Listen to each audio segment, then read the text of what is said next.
அனைவரும் ஒளிமுறைக்காக அமர்வோம்.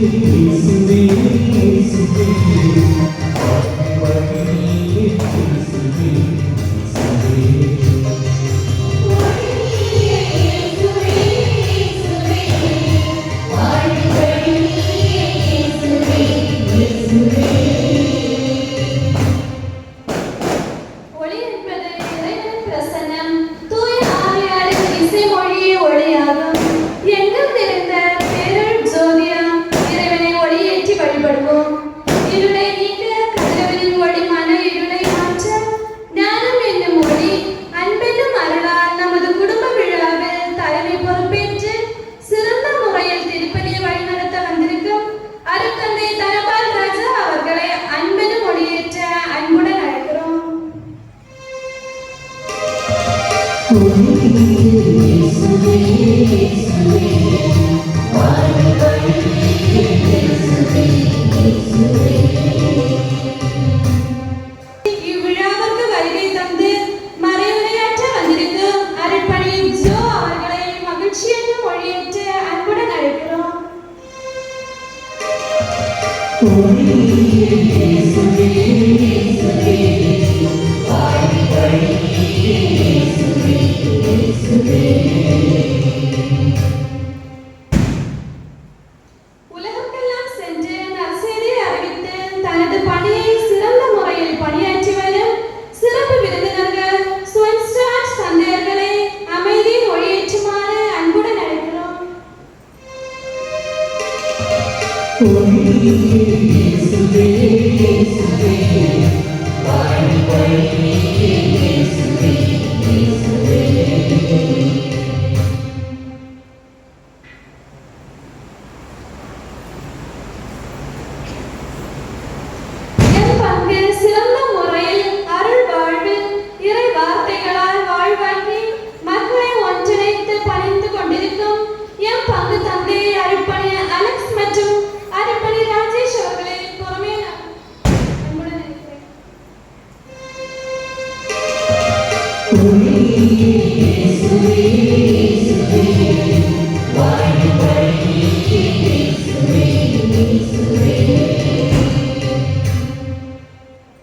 வாழின் வழியை அறிந்து அன்பிய மக்களை ஒருங்கிணைத்து தன்னிடம் கருதாமல் பிறர் நலனுக்காகவும் பங்கின் வளர்ச்சிக்காகவும் உழைத்து வரும் அன்பிய ஒருங்கிணைய நிர்வாகிகளை நம்பிக்கை என்னும் மொழியேற்ற அன்புடன்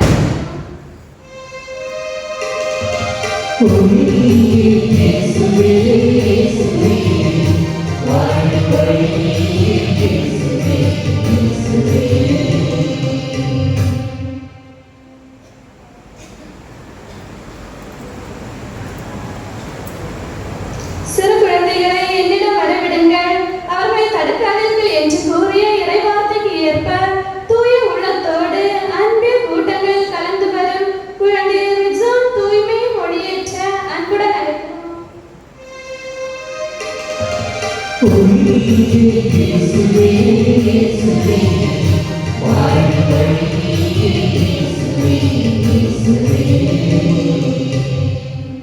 தன்னலம் கருதாமல் பிறர் நலம் கருதி அன்பின் கூட்டங்களில் முழு ஒத்துழைப்பு நல்கி ஆலய வழிபாடுகளிலும் என்னாலும் பங்கெடுத்து முழு ஒத்துழைப்பு நல்கி வரும் மூத்த உறுப்பினர் திரு அருள்தாஸ் அவர்களை தியாகத்தின் மொழியேற்ற அன்புடன் அழைக்கிறோம்.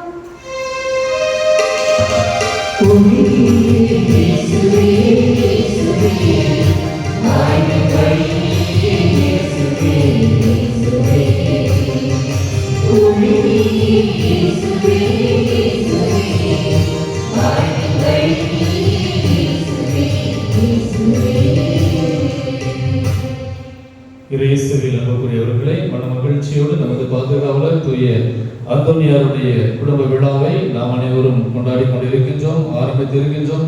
இந்த முதல் நாளில் நம் அனைவருக்காக இந்த திருப்பலியை தலைமையேற்று நடத்த வந்திருப்பவர்கள் அருள் தந்தை தனபால் ராஜா அவர்கள், எமது தமிழக சுவன் ஸ்டார் சபையினுடைய துணைத் தலைவராக செயலாற்றிக் கொண்டிருக்கின்றார்கள்.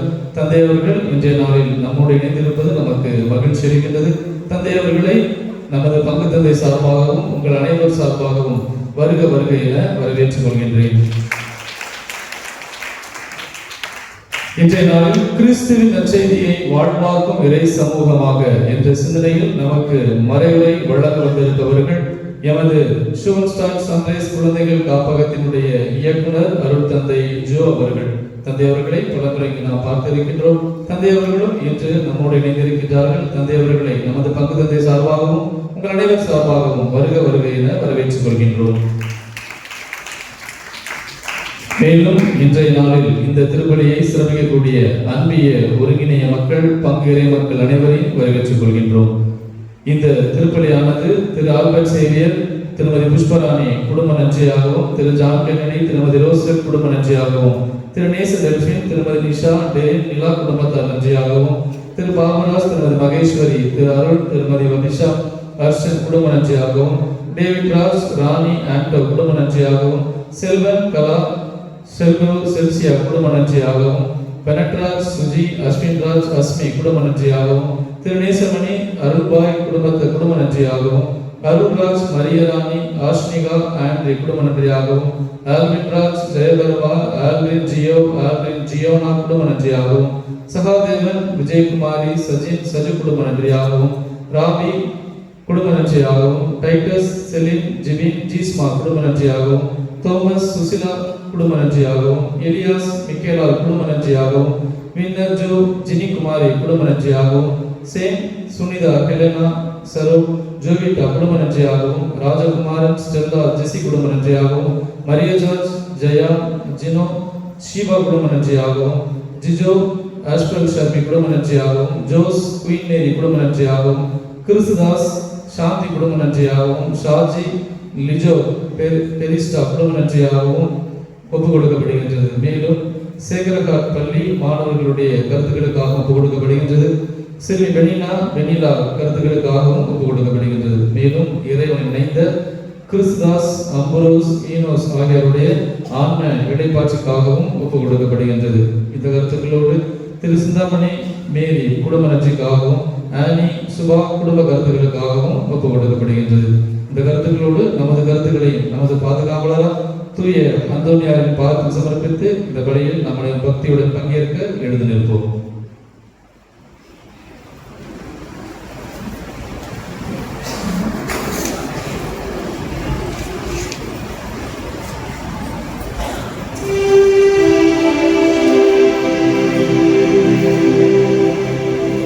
தந்தை மகன் தூயாவியாரின் பெயராலே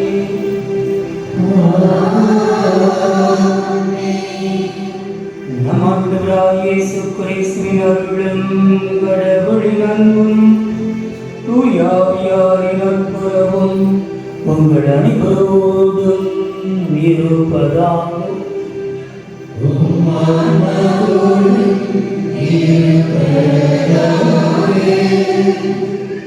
கிறிஸ்துவின் அன்புக்குரியவர்களே, கோடி அற்புதர் நமது பாதுகாவலராம் புனித அந்தோனியாரின் விழாவை மகிழ்ச்சியோடு ஆரம்பிக்கும் இவ்வேளையில் புனித அந்தோனியார் வழியாக இறையாசி பெற வந்திருக்கும் அமலாபுரம் இறை மக்களையும் புனித அந்தோனியார் பாதுகாவலில் வாழும் நம் பங்கு இறை சமூகத்தையும் அருட்தந்தையர்கள், விருந்தினர்கள் அனைவரையும் அன்பிய ஒருங்கிணையும் சார்பாக மகிழ்ச்சியோடு வருக வருக என வரவேற்றுக் கொள்கிறோம்.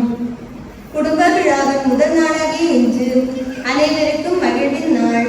நாம் இன்று கிறிஸ்துவின் நற்செய்தியை வாழ்வாக்கும் இறை சமூகமாக என்ற சிந்தனையை வாழ்வாக்க இருக்கிறோம். நற்செய்தி என்பது அன்பு, இரக்கம், மன்னிப்பு, நீதி, சமாதானம் ஆகியவற்றின் செய்தியாகும். இது மனிதனை மாற்றி புதிய வாழ்வுக்கு அழைக்கும் இறைவனின் செய்தி. இந்த செய்தி வார்த்தைகளில் மட்டுமல்லாமல் செயல்களில் வெளிப்பட வேண்டும். இறை சமூகம் கிறிஸ்துவின் நற்செய்தியை வாழ்வாக்கும் கருவியாக உள்ளது. அன்பில் ஒருவரை ஒருவர் சேவை செய்வது, ஏழைகள் மற்றும் துன்புறுவோருக்கு உதவுவது, மன்னிப்பையும் சமாதானத்தையும் நடைமுறையில் காட்டுவது, இவை அனைத்தும் நற்செய்தியின் உயிராக வெளிப்படுகளாகும். நற்செய்தியை வாழ்வாக்குவது என்பது தினசரி வாழ்க்கையில் சிறிய செயல்களிலே தொடங்குகிறது. ஒரு நல்ல வார்த்தை பேசுதல், சிரமங்கள் நம்பிக்கையுடன் நிலைத்திருத்தல் போன்ற செயல்கள் மூலம் இறை சமூகம் உலகிற்கு ஒளியாக மாறுகிறது. ஆகவே கிறிஸ்துவின் நற்செய்தியை வாழ்வாக்கும் இறை சமூகம் உலகிற்கு ஒரு சாட்சியாக உள்ளது. ஒவ்வொரு விசுவாசியும் இந்த அழைப்பை ஏற்று தன் வாழ்க்கை வழி நற்செய்தியை வெளிப்படுத்தி உலகை மாற்ற இத்திருப்பலியில் இணைவோம். இந்த திருப்பலி நாம் தகுந்த முறையில் ஒப்புக்கொடுக்க தடையாக இருக்கக்கூடிய நம்முடைய பாவங்கள், பலவீனங்கள், குற்றங்கள், குறைகள் அனைத்தையும் எண்ணி பார்த்து அவைகளுக்காக மனம் வருந்தி இந்த மன்னிப்பு மன்றாட்டில் பங்கேற்போம்.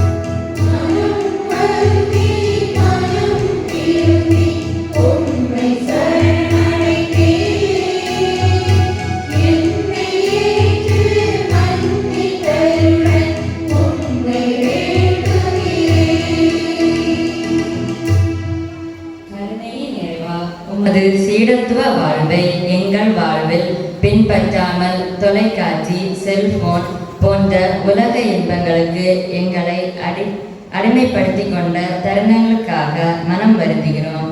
மன்னி நிறைவா.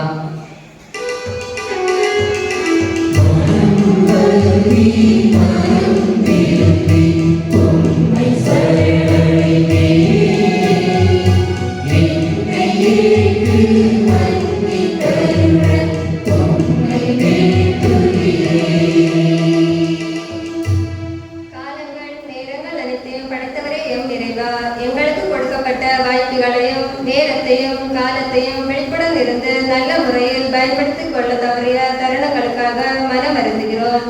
மன்னியும் நிறைவா. மனம் வருந்தி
எல்லாம் வல்ல இறைவன் நம் மீது இரக்கம் வைத்து நம்முடைய பாவங்களை மன்னித்து நம்மை முடிவில்லாத வாழ்விற்கு அழைத்துச் செல்வாராக.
இறைவா, புனித அந்தோனியாரை தலை சிறந்த போதுகராகவும் எங்களது தேவைகளில் பரிந்து பேசுபவராகவும் உம்முடைய மக்களாக எங்களுக்கு வழங்கியுள்ளீர்.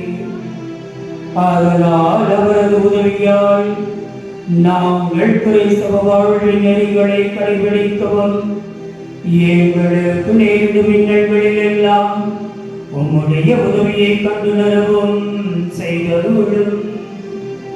உம்மோடு தூயாவியாரின் ஒன்றிப்பில் இறைவனாய் என்றென்றும் வாழ்ந்து ஆட்சி செய்கின்ற எங்கள் ஆண்டவராகிய இயேசு கிறிஸ்துவின் உம்மை மன்றாடுகின்றோம்.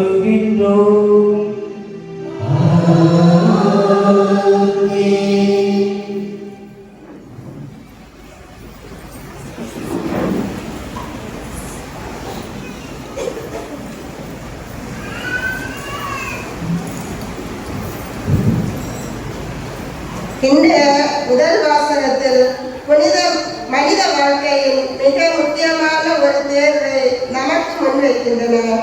இறைவன் தனது மக்களிடம் வாழ்வும் ஆசீர்வாதமும் மரணமும் சாபமும் ஆகிய இரண்டிற்கிடையில் தேர்வு செய்ய அழைக்கின்றார். வாழ்க்கை ஒரு தேர்வு. அந்த தேர்வில் இறைவனை தேர்ந்தெடுப்பதே உண்மையான வாழ்வு என்பதை கூறும் முதல் வாசகத்தை வாசிக்க கேட்போம்.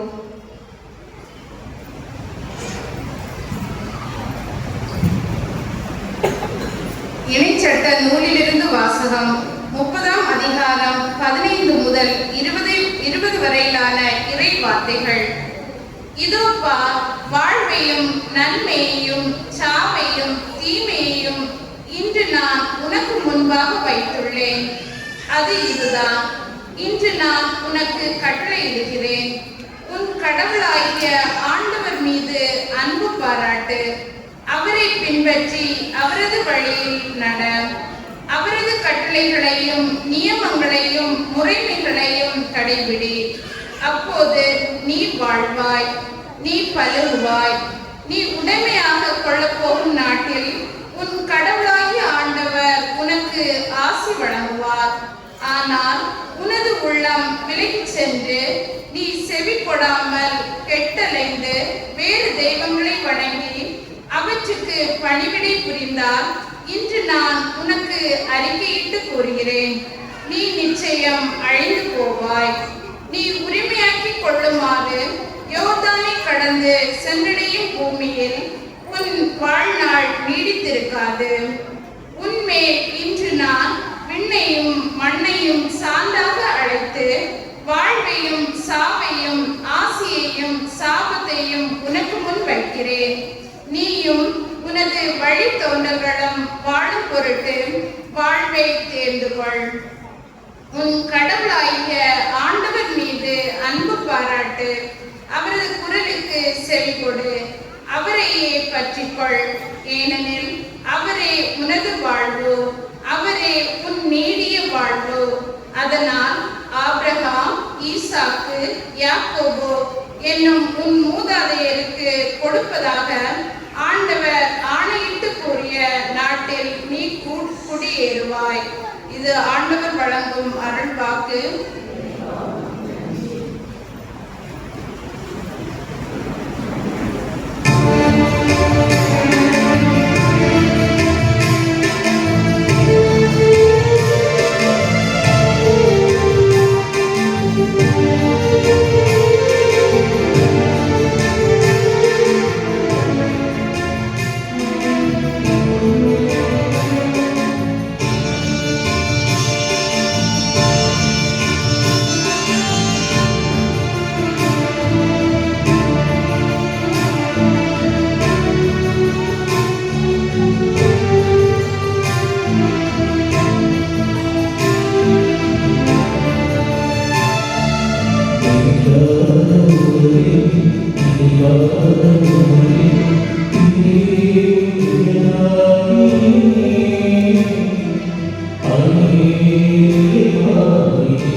Oh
இன்றைய இரண்டாம் வாசகத்தில் கிறிஸ்தவ வாழ்க்கையின் முக்கியமான ஒரு உண்மையை நமக்கு எடுத்து காட்டுகின்றன.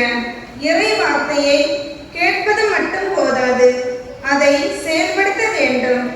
வார்த்தையை வாழ்வில் செயல்படுத்தும் போது தான் உண்மையான மாற்றம் ஏற்பட்டு வாழ்க்கை ஆசீர்வாதமாக அமையும். ஆகையால் வார்த்தையை கேட்பவர்களாக மட்டுமல்லாமல் அதை செயல்படுத்துபவர்களாக மாற அழைக்கும் இரண்டாம் வாசகத்தை வாசிக்க கேட்போம்.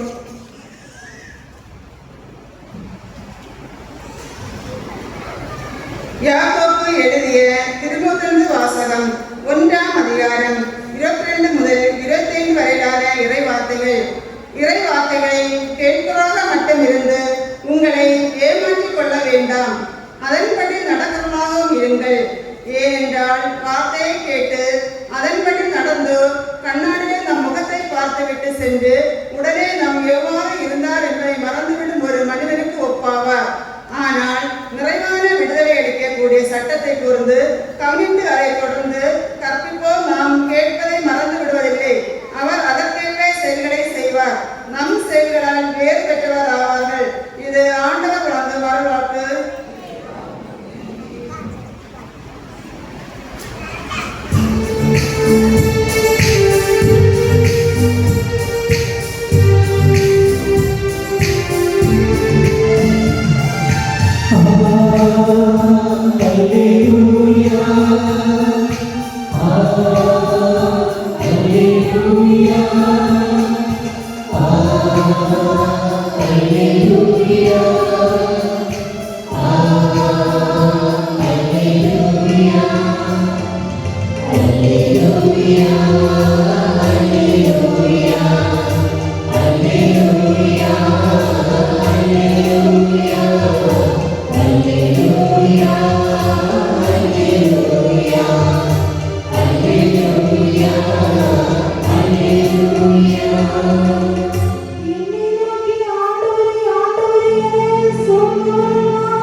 ஆண்டவர் உங்களோடு இருப்பாராக.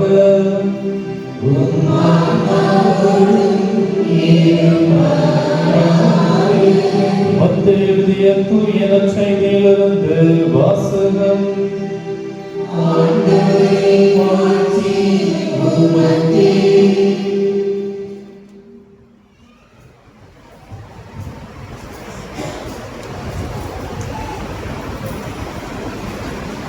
மத்திய எழுதிய நற்செய்தி அதிகாரம் 7 இறை வார்த்தைகள் 21 முதல் 27 முடிய.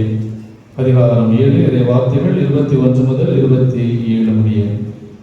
அக்காலத்தில் இயேசு, என்னை நோக்கி ஆண்டவரே ஆண்டவரே என சொல்பவரெல்லாம் விண்ணரசிற்கு செல்வதில்லை, மாறாக விண்ணுலகில் உள்ள என் தந்தையின் திருவுளத்தின்படி செயல்படுபவரே செல்வர். அந்நாளில் பலர் என்னை நோக்கி, ஆண்டவரே ஆண்டவரே, உம் பெயரால் நாங்கள் இறைவாக்கு உரைக்கவில்லையா? உம் பெயரால் பேய்களை ஓட்டவில்லையா? உம் பெயரால் வல்ல செயல்கள் பல செய்யவில்லையா என்பர். அதற்கு நான் அவர்களிடம், உங்களை எனக்கு தெரியவே தெரியாது, நெறிகேடாக செயல்படுவோரே, என்னை விட்டு அகன்று போங்கள் என வெளிப்படையாக அறிவிப்பேன். ஆகவே நான் சொல்லும் இவ்வார்த்தைகளை கேட்டு இவற்றின்படி செயல்படுகிற எவரும் பாறை மீது தம் வீட்டை கட்டிய அறிவாளிக்கு ஒப்பாவார். மழை பெய்தது, ஆறு பெருக்கெடுத்து ஓடியது, பெருங்காற்று வீசியது. அவை அவ்வீட்டின் மேல் மோதியும் அது விழவில்லை, ஏனெனில் பாறையின் மீது அதன் அடித்தளம் இடப்பட்டிருந்தது. நான் சொல்லும் இந்த வார்த்தைகளை கேட்டு இவற்றின்படி செயல்படாத எவரும் மணல் மீது தம் வீட்டை கட்டிய அறிவிலிக்கு ஒப்பாவார். மழை பெய்தது, ஆறு பெருக்கெடுத்து ஓடியது, பெருங்காற்று வீசியது. அவை அவ்வீட்டை தாக்க அது விழுந்தது. இவ்வாறு பேரழிவு நேர்ந்தது என்றார். ஆண்டவரின் அருள்வாக்கு.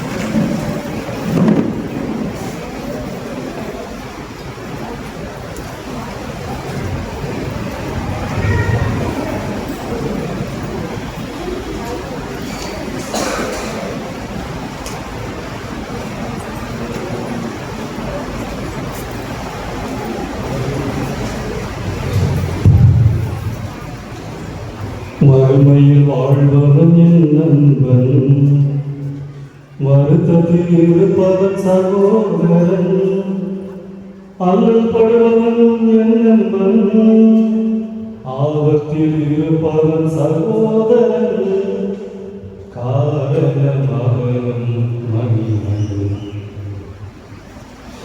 பிறர் குலம் செய்தாலும் என் நண்பன், பிறயிடமானாலும் சகோதரன், பிறமொழி பேசினாலும் என் நண்பன், பிறமதம் சார்ந்தாலும் சகோதரன், காரணம் அவனும் மனிதன்.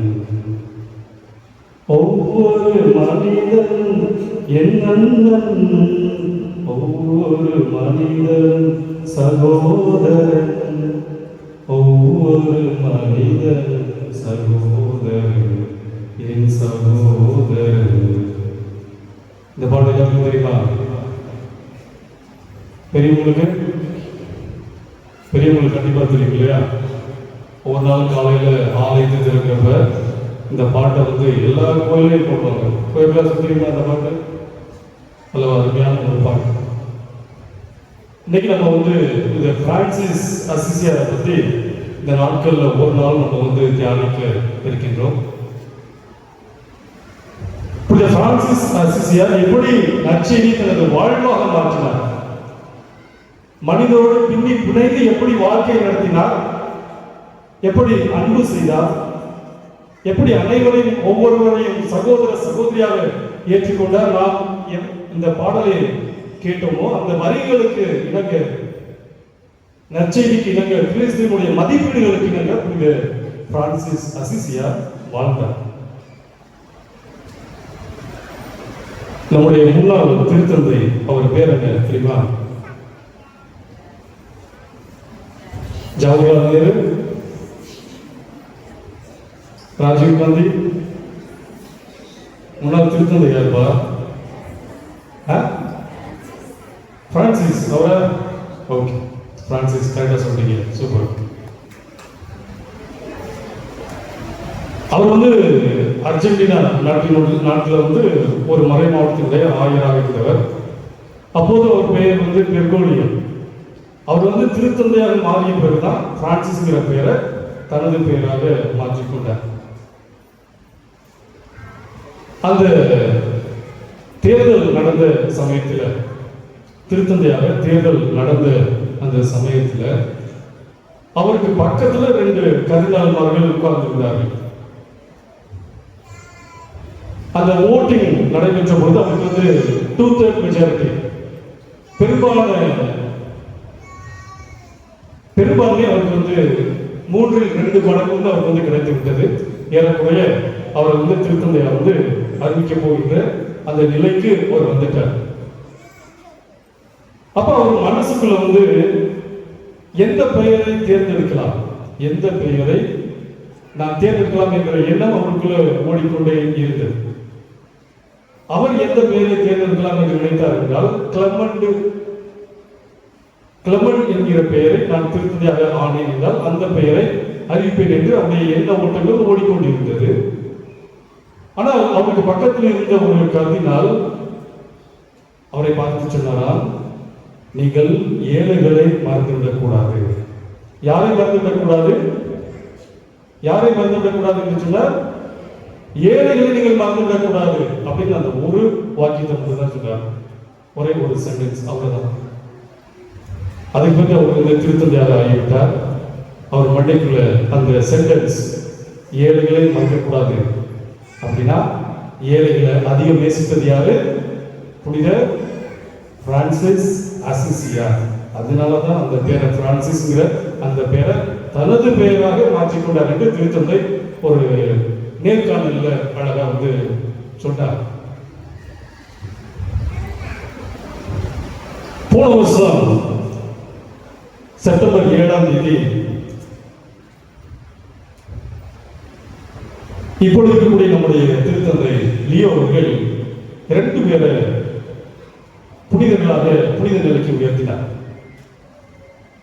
2 பேருமே இத்தாலி நாட்டை சேர்ந்தவர்கள். அதுல ஒரு பையனை வந்து உயர்த்தினார். எல்லாருமே தெரிஞ்சிருக்கும், கார்லோ அக்குத்திஸ் அப்படிங்கிற பேர் கேள்விப்பட்டிருக்கீங்களா? கார்லோ அக்குத்திஸ் 15 வயசு நிரம்பிய ஒரு சிறுவன். 1993 பிறந்து 2005 15 ஆண்டுகள் தான் இந்த உலகத்தில் வாழ்ந்தான், இறந்தான். அவனை புனித நிலைக்கு உயர்த்தினார். நீங்க போய் இன்டர்நெட்ல போய் அவங்க கார்லோ CARLO அக்குத்திஸ் அந்த பேரை கொடுத்தீங்கன்னா அவனுடைய தோற்றம், அவனுடைய பிக்சர் வந்து அவனுடைய படம் வரும். ரொம்ப அழகா இருப்பான், சின்ன பையன் தான். அவன் ட்ரெஸ் எப்படி போட்டிருப்பான், நம்மளாம் போடுற மாதிரி t-shirt, jeans pant, sneaker, shoes, glass போட்டிருப்பான், சன் கிளாஸ் போட்டிருப்பான். ரொம்ப அழகா பார்ப்பதற்கு அழகா இருப்பான். அந்த பையன் அப்படி என்ன செஞ்சான்? அந்த சின்ன பையனை ஏன் வந்து நம்ம திருவை புனித நிலைக்கு உயர்த்தியது? இன்னும் கொஞ்சம் ஆழமா போய் பார்க்கிறப்ப இந்த பையனுக்கு 2 புனிதர்கள் ரொம்ப பிடிக்கும். ஒரு புனிதர் யார் என்றால், நற்கரை அதிகம் நேசித்த, நற்கரைக்கு பாதுகாவலர் என்று சொல்லப்படுகின்ற புனித தார்சிசியஸ். இந்த தார்சிசியஸ் இன்னும் 7 வயது நிரம்பிய பொழுதே ஆண்டவர் இயேசு கிறிஸ்துவுக்காக, நற்கருணைக்காக தனது உயிரை கொடுத்த சிறுவர். அந்த புனிதரை கார்லோஸ் அக்குத்திஸுக்கு ரொம்ப பிடிக்கும். அதனாலதான் அந்த சிறுவனை பார்த்தீங்கன்னா ஒவ்வொரு நாளும் புதன்மை வாழ்ந்ததுலேருந்து கடைசி வரை ஒவ்வொரு நாளும் திருப்பலியில பங்கெடுத்தது அவனுடைய வாழ்வாக இருந்தது. அடுத்து 2வது புனிதர் யாருந்தால் புனித பிரான்சிஸ் அசிசியார். அவன் வந்து மிலான் நகரத்தில் வந்து வாழ்ந்த ஒரு பையன். மிலான் நகரத்தில் வாழ்ந்த அந்த பையன் அடிக்கடி அவங்க அம்மா அந்தோனியாவை கூட்டிக் கொண்டு அந்த இடத்துக்கு, அசிசி என்ற அந்த நகரத்துக்கு புனித பிரான்சிஸ் அசிசியார் வாழ்ந்து இறந்த அந்த ஆலயத்துக்கு அடிக்கடி செல்வது. எந்த இடத்துல அவர் வந்து உட்கார்ந்து ஆண்டவருடைய குரலை கேட்டாரோ, எனக்கு ஒரு ஆலயம் எழுப்பும் என்ற அந்த குரலை கேட்டாரோ, அந்த இடத்துக்கு போய் அடிக்கடி இந்த சிறுவன் கார்லோ அக்குத்திஸ் அந்த ஆலயத்துக்கு உள்ளே சென்று, சிற்றாலயத்துக்கு உள்ளே சென்று, நரகத்தில் இருக்கக்கூடிய தத்தளித்துக் கொண்டிருக்கக்கூடிய ஆன்மாக்களுக்காக ஜெபிப்பார். அந்த ஜெபிப்பதுதான் அந்த சிறுவனுக்கு ஹாப்பியஸ்ட் மொமெண்ட், ரொம்ப மகிழ்ச்சியான தருணம் அதுதான் என்று அவருடைய அன்னை அந்தோனியா அடிக்கடி அந்த சிறுவனை பற்றி மகனை பற்றி சொல்லுகின்ற பொழுது இவ்வாறு சொல்லுகிறார். புனித பிரான்சிஸ் அசிசியார் அவருடைய பாவத்தி ஏழ்மை அந்த சிறுவனுக்கு அந்த அளவுக்கு பிடித்திருந்தது. எனவேதான் புனித பிரான்சிஸ் அசிசியாரை இந்த சிறுவன் கார்லோ அக்குயின்ஸ்க்கு ரொம்ப பிடிக்கும். கடைசியில் இந்த சிறுவன் 15 வயசுல அவனுக்கு கேன்சர் புற்றுநோய் வருகின்றது. அவனுடைய உடலானது அந்த சிறுவனுடைய விருப்பப்படி அந்த புனித பிரான்சிஸ் அசிசியார் அந்த பேராலயத்துல அந்த மறை மாவட்டத்துல அசிசி நகர்ல அந்த ஆலயத்துக்குள்ள அந்த சிறுவனுடைய உடல் அடக்கம் செய்யப்பட்டு இன்றும் அழியாமல் நம்முடைய பார்வைக்காக வைக்கப்பட்டுள்ளது. புனித பிரான்சிஸ் அசிசியாரை அந்த அளவுக்கு அந்த சிறுவன் புனித கார்லோ அக்குயின்ஸ் நேசித்தார். திருமணங்களே புனித பிரான்சிஸ் அசிசியாருடைய வாழ்க்கையில ஆண்டவர் இயேசு கிறிஸ்துவை எப்படி பார்த்தார் என்றால் ஒரு ஏழையாக பார்த்தார். ஏழையாக எப்படி பார்த்தார் என்றால் ஆண்டவர் இயேசு கிறிஸ்துடைய பிறப்பு நம் அனைவருக்குமே தெரியும். அவர் ஒரு மாட்டு தொழுவத்திலே ஒரு ஏழையாக பிறக்கிறார். மாட்டு தொழுவத்திலே ஏழையாக பிறக்கிறார். அடுத்தபடியாக அவர் பணியின் பொழுது வேலை செய்த நேரத்தின் பொழுது பணி சம்பந்தமாக ஒவ்வொரு இடத்திற்கும் சென்ற பொழுது தலை சாய்க்க கூட மனிதனுக்கு இடமில்லை என்று நாம் ஊழியத்திலே வாசிக்கிறோம். இப்படியாக இடமில்லாமல் ஒரு ஏழையாகவே தனது பணியை செய்தார் என்று ஊழியம் நமக்கு தெளிவாக சொல்லுகிறது. ஏழையாகவே பணியை செய்தார். இறுதியிலே ஏழையாகவே இருந்தார். எப்படி இருந்தார்? ஏழையாகவே இருந்தார். சிலுவையில ஒரு குற்றவாளியை போல உடம்புல ஒரு போட்டு துணி கூட இல்லாம அரைந்து கொள்ளப்பட்டார் என்று நம்ம விவிலியத்திலே வாசிக்கிறோம். இப்படி ஆண்டவர் இயேசு கிறிஸ்து ஏழையாக இருந்ததால் தொடக்கத்திலிருந்து பிறந்ததிலிருந்து இறப்பு வரை நம் அனைவரையும் மீட்டது வரை ஏழ்மையாக இருந்ததால் ஏழ்மைதான் வழி, ஏழ்மைதான் ஒரே வழி. இந்த ஏழ்மையின் வாயிலாகத்தான், ஏழ்மையின் வழியாகத்தான் நாம் அனைவரும் மீட்படைய முடியும். அதுதான் என்னுடைய நற்செய்தி, அதுதான் என்னுடைய வாழ்க்கையாக அமைய போகிறது, இருக்க போகிறது என்று இந்த புனித பிரான்சிஸ் அசிசியார் ஏழ்மை என்ற கோலத்தை தனது வாழ்க்கையாக மாற்றுகிறார்.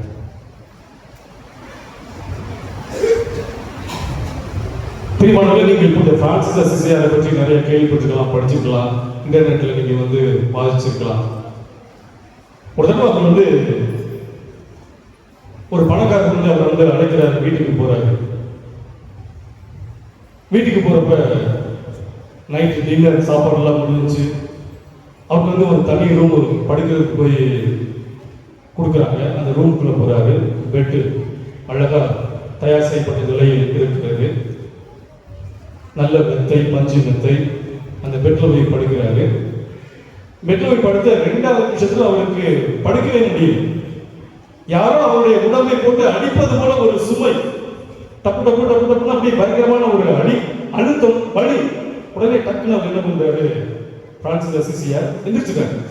தூங்க முடியல. எந்திரிச்சு உட்கார்ந்துட்டு அப்புறம் தான் யோசிக்கிறாரு, என்னுடைய சகோதர சகோதரிகள் எத்தனையோ பேர் இன்னைக்கு இடம் இல்லாம, எத்தனையோ பேர் இன்னைக்கு வீதிகள்ல, ரோடுகள்ல படுத்து கிடக்கிறாங்க, காடுகள்ல படுத்து கிடக்கிறாங்க. அப்படிப்பட்ட நிலையில என்னால எப்படி இந்த பெட்ல பஞ்சு மெத்தையில என்னால எப்படி படுக்க முடியும்? என்னால முடியாது. அப்ப என்ன பண்றாரு இந்த பிரான்சிஸ் அசிசியார்?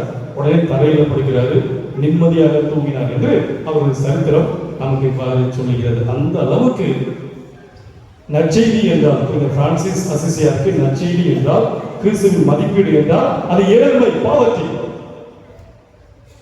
ஏழையாகவே கடைசி வரை வாழ்ந்தார். அவர் ஆரம்பிச்ச அந்த சபையில நீங்க பார்த்தோம் என்றால் அவர் வாழ்ந்த விதம் ரொம்ப பயங்கரமா இருந்தது. என்ன மாதிரி ட்ரெஸ் போட்டிருந்தார் அப்படின்னா, ஒரு தோட்டக்காரர் நம்ம விவசாயம் பார்ப்பதற்கு தோட்டத்துக்கு சொல்லிக்கிட்ட பொழுது, நம்முடைய கார்டனுக்கு சொல்லிக்கிட்ட பொழுது என்ன ட்ரெஸ் நம்ம போடுவோமோ அதே மாதிரி ஒரு தோட்டக்காரரை போல ஒரு காட்சி அளித்தார். அவர் சாப்பிட்ட உணவு எப்படி இருந்தது என்றால், மதியம் சாப்பிடுகின்ற பொழுதோ அல்லது காலையிலோ அல்லது மாலையிலோ என்ன டேபிள்ல இருந்ததோ அதைத்தான் சாப்பிட்டார். வேற எதையும் அவர் ஒரு நாளும் எக்ஸ்ட்ரா கேட்டதே கிடையாது. எனக்கு அது வேணும் இது வேணும், இதை கொடுங்க அதை கொடுங்க, இதை கொடுத்தா நான் சாப்பிட மாட்டேன், அதை கொடுத்தா மட்டும்தான் நான் சாப்பிடுவேன், எனக்கு இன்னைக்கு முட்டை வேணும், நாளைக்கு பீஃப் வேணும், நாளைக்கு சிக்கன் வேணும், இல்லை போர்க் வேணும் அப்படின்னு சொல்லி ஒரு நாளும் இந்த பிரான்சிஸ் அசிசியாருடைய வாழ்க்கையில கேட்டதே கிடையாது. அன்னைக்கு டேபிள்ல என்ன படைக்கப்பட்டு என்ன சமைக்கப்பட்டு அன்னைக்கு மேஜையில் இருந்ததோ அதைத்தான் உணவாக உண்றார். ஏனென்றால் அவர் அடிக்கடி சொல்லுவார், பிச்சைக்காரர்கள் பிச்சை எடுக்க செல்லுகின்ற பொழுது அவர்களுக்கு எந்த சாப்பாடு வேணுமானாலும் கிடைக்கலாம், எனக்கு அதுதான் வேணும் இதுதான் வேண்டும் என்று அவர்கள் நினைத்தார்கள் என்றால் அது கிடைக்காது. அந்த பிச்சைக்காரர்கள் எந்த மனநிலையில் வாழ்ந்தார்களோ அதே மனநிலையில் தான் இந்த பிரான்சிஸ் அசிசியார் வாழ்ந்தார். அதனால அவர்களுக்கு டேபிள்ல மதியம் சாப்பிடும் பொழுதோ அல்லது எப்பொழுது சாப்பிடும் பொழுதோ என்ன இருந்ததோ அதை மட்டும்தான் சாப்பிட்டார். அடுத்து அவர் வேலை பார்த்த விதம் இன்னும் ஒரு படி மேலே. அவர் வேலை பார்த்த விதத்தை பார்த்தோம் என்றால் அவர் வந்து ஒரு அட்மினிஸ்ட்ரேட்டராகவோ ஒரு நிர்வாகியாகவோ அல்லது ஒரு மேனேஜர் மாதிரியோ மேலாளர் மாதிரியோ அவர் வந்து இருக்க விரும்பவில்லை. மாறா ஒரு சாதாரண ஒரு தொழிலாளியாக அவர் மற்றவங்களுக்கு அடியில வேலை பார்க்கக்கூடிய ஒரு நிலையில வேலை பார்ப்பதை தான் பிரான்சிஸ் அசிசியார் விரும்பினார். அதை பாருங்க, அவருடைய லைஃப் ஃபுல்லாவே தொடக்கத்திலிருந்து கடைசி வரை நீங்க அவருடைய சரித்திரத்தை நீங்க படிச்சீங்கன்னா ரொம்ப அருமையாக இருக்கும். அவர் அந்த ஏழ்மையை எப்படி கடைசி வரை அந்த நற்செய்தி கிறிஸ்துவுடைய மதிப்பீடு, கிறிஸ்து ஏழையாக இருந்தார், ஏழையாகவே கடைசி வரை இறந்து மீட்டார் என்பதை தனது வாழ்க்கையில தொடக்கத்திலிருந்தும் கடைசி வரை வாழ்ந்து காட்டியவர்தான் புனித பிரான்சிஸ் அசிசியார். அப்படிப்பட்ட அசிசியார் வந்து இறந்து 800 ஆண்டுகள் ஆகிறது. 8 நூற்றாண்டுகளை கடந்து நாம் இருக்கிறோம். அதை நினைவு கூறும் வண்ணமாக நம்முடைய இப்பொழுது இருக்கின்ற திருத்தந்தை லியோ அவர்கள் இதை அசிசியார் ஆண்டாக பிரகடனம் செய்திருக்கிறார். எனவே இந்த ஆண்டில் நாம் நம்முடைய பங்கு திருவிழாவை சிறப்பிக்கின்ற பொழுது புனித அசிசியார் பற்றி ஒவ்வொரு நாளும் நாம் பல விதங்களிலே நாம் வந்து தியானிக்க இருக்கின்றோம். நற்செய்தியை வாழ்வாக்கினார் என்று சொல்லப்படுகின்ற பொழுது இன்னைக்கு நாம் வாசிக்கின்ற நற்செய்தியில் வந்து தொடக்கத்தில் அழகாக சொல்லப்பட்டிருக்கிறது, கிறிஸ்து ஆண்டவருடைய திருவுளப்படி யார் வாழ்கின்றார்களோ அவர்கள் தான் நிலை வாழ்வுக்கு செய்வார்கள் என்று சொல்லப்பட்டுள்ளது. ஆண்டவருடைய திருவுளப்படி, கிறிஸ்துவுடைய திருவுளப்படி யார் நாம் எல்லாம் வாழ்கிறோமோ அப்பதான் நம்ம வந்து அந்த நிலையான வாழ்வை பேரின்பத்தை பெற முடியும் என்று இன்னைக்கு நற்செய்தி வந்து தெளிவாக சொல்லுது. அதுக்கு சொந்தக்காரர் புனித பிரான்சிஸ் அசிசியார்.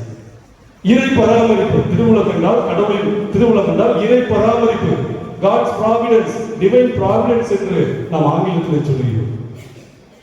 கடவுள் என்ன விரும்புகிறாரோ அதையே என் நம்பிக்கையாக கொண்டு அதன்படி நான் என்னுடைய வாழ்க்கையை அமைத்துக் கொள்வது, அதுதான் இறை பராமரிப்பு, டிவைன் ப்ராவிடன்ஸ். அதன்படிதான் ஒரு வாழ்க்கை. இன்னும் ஒரு படி மேல அந்த ஏழ்மையை பற்றி தியானிக்கிறப்ப அவர் வந்து எப்படி பார்த்தாருன்னா போதும் என்ற மனநிலை. என்ன ஒரு மனநிலை? போதும் என்ற மனநிலை. அதாவது அவர் எப்படி அந்த இறை பராமரிப்புகளை கொண்டு வர்றாருன்னா, இந்த உலகத்துல படிச்ச படைப்பு அனைத்துமே கடவுளுக்கு தான் சொந்தம், எனக்கு சொந்தம் கிடையாது. உலகத்தில் உள்ள படைப்பு அனைத்துமே கடவுளுக்கு தான் சொந்தம், எனக்கு சொந்தம் கிடையாது. நான் அதை அனுபவிக்கலாம், நான் அனைத்தும் என்னுடைய இந்த மனநிலை அவரிடத்தில் இருக்கிறது. அதான் அந்த இறை பராமரிப்பு, போதும் என்ற மனநிலை. இப்ப ஒருவேளை வந்து இப்ப நம்மகிட்ட வந்து தேவைக்கு அதிகமா இருக்கலாம், அல்லது நமக்கு வந்து முன்னுரிமை தரலையே அப்படின்னு சொல்லி நம்ம வந்து ஆதங்கப்படுவாங்க. எனக்கு முதல்ல கொடுக்கணும் அப்படின்னு சொல்லி விரும்புறப்ப யாராவது வந்து எனக்கு கொடுங்க அப்படின்னா புனித பிரான்சிஸ் அசிசியார் என்ன பண்ணுவாருன்னா ஒதுக்கிக்குவாங்க, அவருக்கு கொடுங்க அப்படின்னுவாங்க. அதுக்கப்புறம் இன்னொருத்தர் இருந்தா அவருக்கும் கொடுங்க, அதுக்கப்புறம் இன்னொருத்தர் இருந்தா அவருக்கும் கொடுங்க. இவரை கடைசி நிலைக்கு கொண்டு போய் கொண்டே இருந்தார். அதுதான் அந்த இறை பராமரிப்பு. கடவுள் திருவுளம் எதுவோ அதை ஏற்று நடப்பது.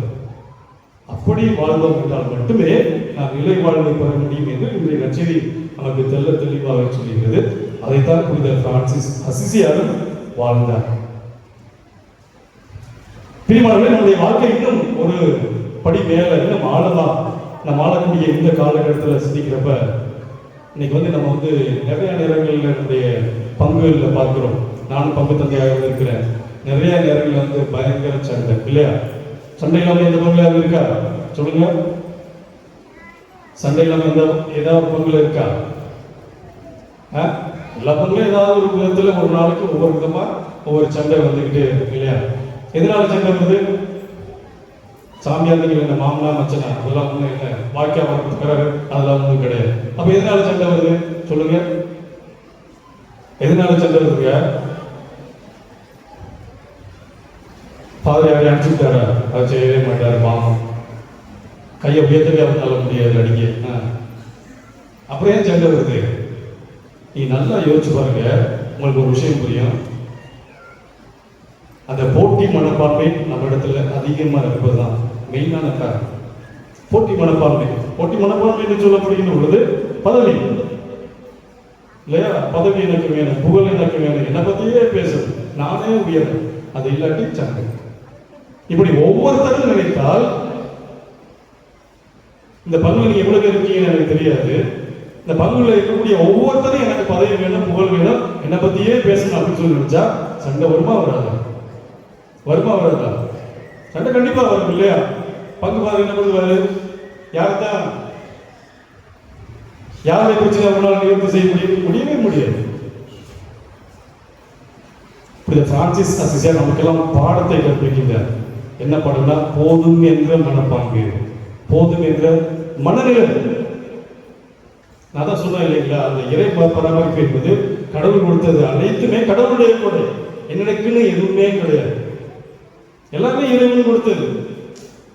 நான் அதை அனுபவிச்சுக்கிட்டு இருக்கேன். உலகத்தில் வாழ்கிற வரைக்கும் நான் அதை அனுபவிச்சுக்கிட்டு இருக்கேன். அவ்வளவுதான், அதுக்கு மேல ஒண்ணும் கிடையாது. நான் எதை எடுத்துட்டு போறது கிடையாது இல்லையா?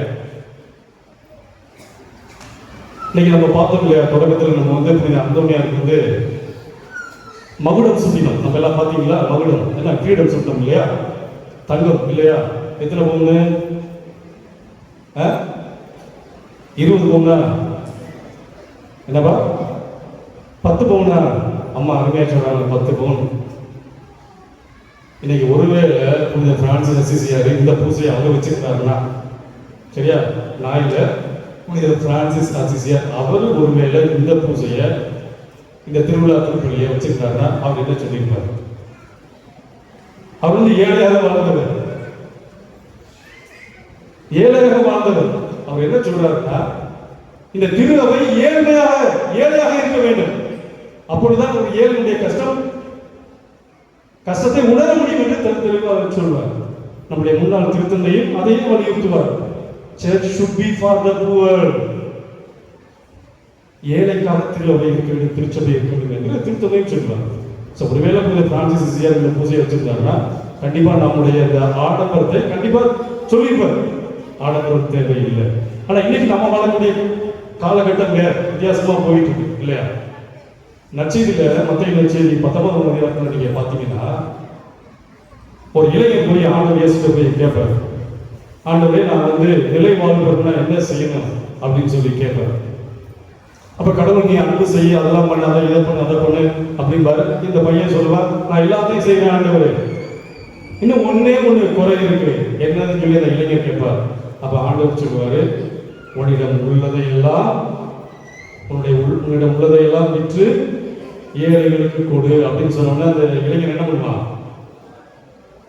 அருமையா சொல்றீங்க, சூப்பர், உங்க ஓட்டத்தோடு திரும்பி போயிடும். இப்ப புனித பிரான்சிஸ் நம்மளை பார்த்து சொன்னாருன்னா, நான் சொல்லல, புனித பிரான்சிஸ் நம்மளை பார்த்து இந்த ஆடம்பரம்லாம் வேணாம் அப்படின்னு சொன்னா இந்த அதே முகவாட்டம் அப்படியே தெரியுது. பார்த்தீங்களா? முகம் வாடி போச்சு. கிறிஸ்துவ பிரியமான சகோதர சகோதரிகளே, புனித பிரான்சிஸ் அசிசியார் கிறிஸ்துவின் மதிப்புகள் என்றால் அவருக்கு பிடித்தது அந்த ஏழ்மை. ஆண்டவர் இயேசு கிறிஸ்து எப்படி ஏழையாக பிறந்து, ஏழையாக பணி செய்து, ஏழையாக இறந்து மீட்பை நமக்கு கொடுத்தாரோ அந்த ஏழையின் கோலத்தை தனது வாழ்வாக மாற்றினார். அதுதான் அவர் வாழ்ந்த நற்செய்தி. எனவே இன்றைய நாளில் நம்ம நம்மையே நாம் கேட்டு பார்ப்போம். எப்படி ஆண்டவர் இயேசு கிறிஸ்து ஒரு ஏழையாக வாழ்ந்தாரோ, புனித பிரான்சிஸ் அசிசியார் ஒரு ஏழையாக வாழ்ந்தாரோ, நாமும் ஏழையாக நம்ம வாழக்கூடிய எந்த காலகட்டத்தில் நம்மகிட்ட எல்லாமே நிறைய இருக்கு, யாரும் இல்லைன்னு மறுக்க முடியாது. பத்தவில்லை அப்படிங்கிற ஒரு மனநிலையில் யாருக்கும் இல்லை, என்ன எல்லாமே இருக்கு இல்லையா? நிறைவா வச்சிருக்கோம். எல்லாமே நமக்கு வந்து நிறைவா தேவைக்கு மேல அதிகமாவே நம்மிடத்துல இருக்கிறது. அப்படி இருந்த போதிலும் நாம் மற்றவர்களோடு பகிர்ந்து வாழக்கூடிய மனநிலை நம்மிடத்தில் இருக்கிறதா? எப்படி பிரான்சிஸ் அசிசியர் ஏழையாக இருந்தாரோ, வாழ்ந்தாரோ, இறந்தாரோ, அந்த மனநிலை நம்மிடத்தில் வேண்டும் என்று இந்த நாளில் நம்மை உட்கார்ந்து சேர்ந்து கொண்டாடுவோம். ஆமென்.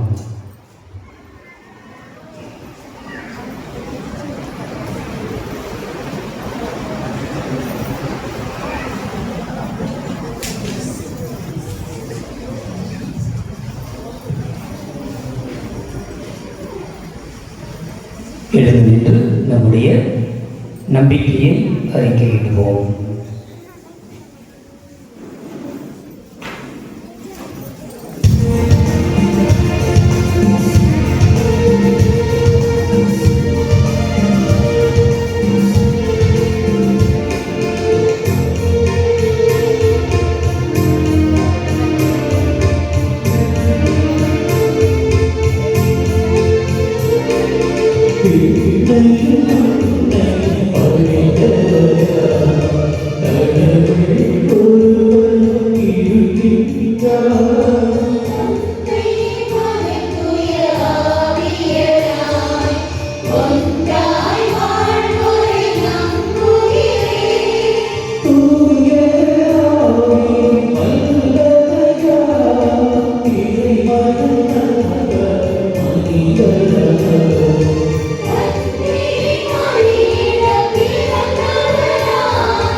நம்முடைய தேவைகள், எதிர்பார்ப்புகள், எண்ணங்கள், கனவுகள் அனைத்தையும் இறை பாதம் சமர்ப்பித்து நம் ஒவ்வொருவருக்காகவும் நம்முடைய குடும்பங்களுக்காகவும் கொண்டாடுவோம்.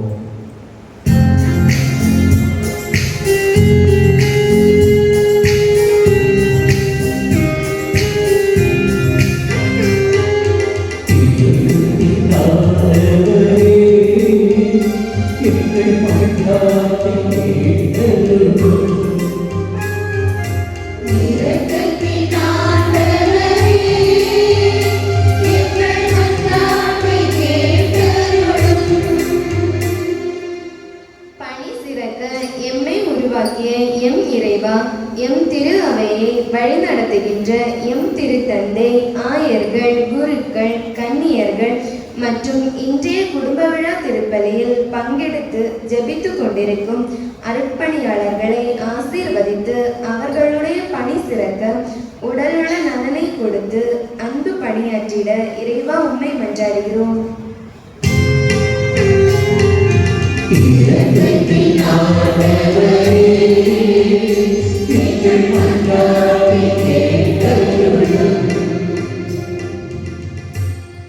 நம்பிக்கையின் நாயகனாம் இறைவா, நமது பாதுகாவலர் புனித அந்தோணியாரின் விழாவை குடும்ப விழாவாக கொண்டாடும் இந்நன்னாளில் ஏற்றப்பட்ட திருக்கொடி உயர்ந்து வானோக்கி சென்றதை போன்று எம் பங்கு மக்களும் நாளுக்கு நாள் வளர்ந்து அன்பின் ஊற்றாக நம்பிக்கையின் சின்னமாக இறை வார்த்தையை வாழ்வாக்கிட வேண்டுமென்று இறைவா உம்மை மன்றாடுகிறோம்.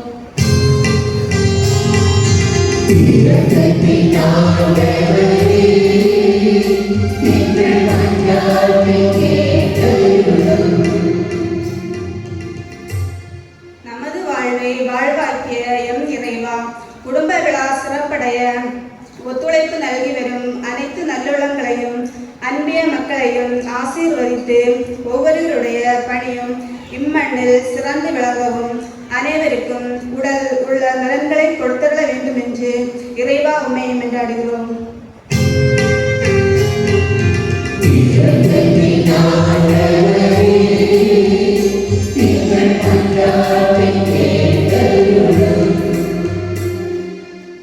அன்பு தந்தையே இறைவா, குடும்ப விழாவில் கலந்து கொண்டு இறையாசிர் பெற வந்திருக்கும் அமலாபுரம் இறை மக்கள், விருந்தினர்கள், எம் பங்கு இறை மக்கள், பக்தர்கள் அனைவரையும் ஆசீர்வதித்து அவர்களுடைய வாழ்வு வளம் பெறவும் இறைவார்த்தையை வாழ்வாக்கி ஞானத்தோடு வாழ அருளை தர வேண்டும் என்று இறைவா உம்மை மன்றாடுகிறோம்.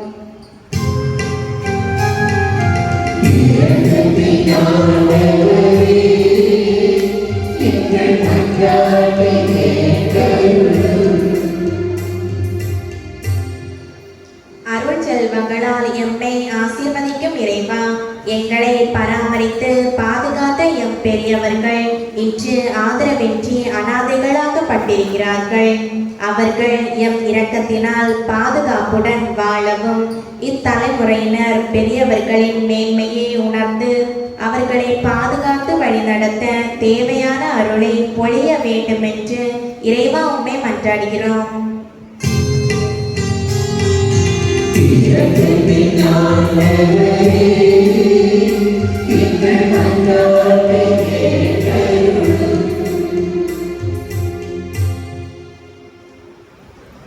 நம்முடைய தனிப்பட்ட தேவைகளுக்காக மௌனமாக மன்றாடுவோம்.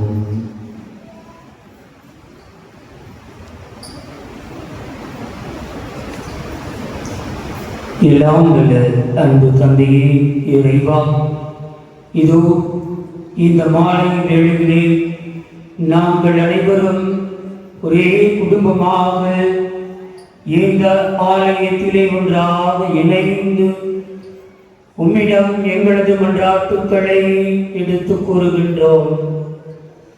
எங்களது உள்ளங்களிலே நாங்கள் தாங்கி இருக்கக்கூடிய எல்லா எதிர்பார்ப்புகளையும் எண்ணங்களையும் தேவைகளையும் கனவுகளையும் உம்முடைய திருப்பாதத்திலே சமர்ப்பிக்கின்றோம். எங்களது பாதுகாவலரின் பெருவிழாவை கொண்டாடக்கூடிய இந்த நாளிலே எங்கள் ஒவ்வொருவருக்காக மன்றாடுகிறோம். எங்களது பெற்றோருக்காக சிறப்பான விதத்திலே ஜெபிக்கின்றோம். நாங்கள் வாழ வேண்டும், வளர வேண்டும் என்பதற்காக தங்களையே இழந்து தங்களையே முழுவதுமாக தியாகம் செய்து ஒவ்வொரு நாளும் ஒவ்வொரு நொடி பொழுதும் எங்களது நலனுக்காக எங்களது வளத்திற்காக உதவி செய்து கொண்டிருக்கக்கூடிய, வாழ்ந்து கொண்டிருக்கக்கூடிய, வாழ்ந்து இறந்து போயிருக்கக்கூடிய எங்களது பெற்றோர்களை ஆசீர்வதியும். அவர்களுக்கு தேவையான உடல் உள்ள நலன்களை கொடுத்து அவர்களை எந்த விதமான நோய்களோ எந்த விதமான தீய சக்திகளோ அணுகாதவாறு அவர்களை பாதுகாக்க வேண்டி உம்மை மன்றாடுகிறோம். எங்களது பிள்ளைகளுக்காக ஜெபிக்கின்றோம்.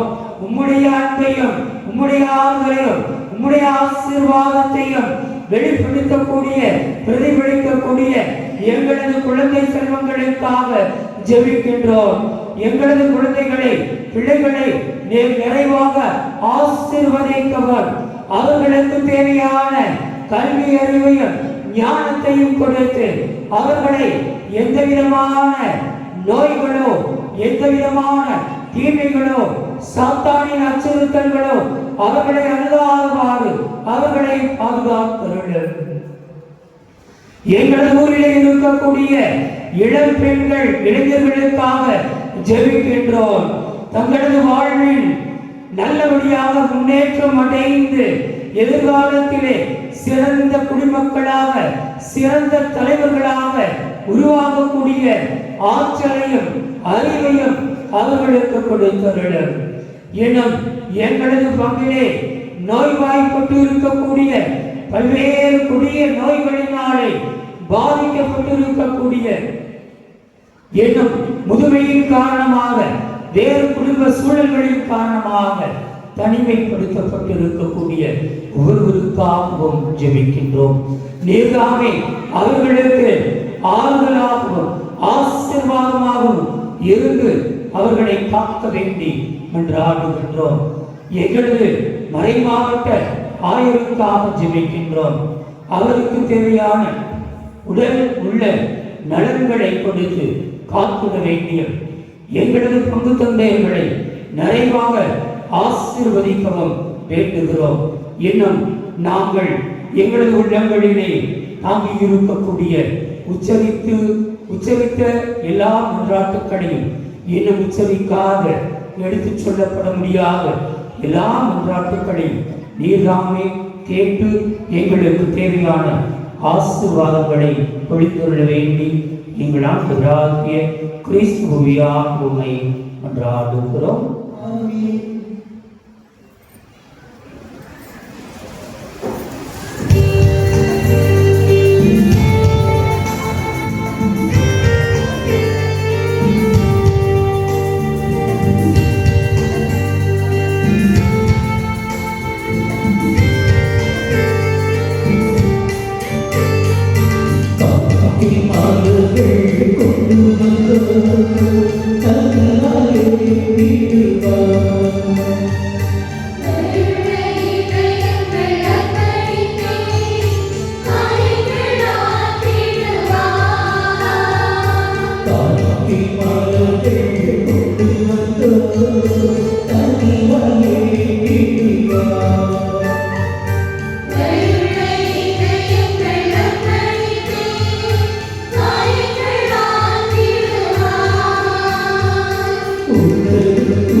சகோதர சகோதரிகளை நாம் அனைவரும் இணைந்து ஒப்புக் கொடுக்கும் திருப்பலி எல்லாம் வல்ல தந்தையாகிய இறைவனுக்கு ஏற்றதாகும்படி ஜெபியுங்கள்.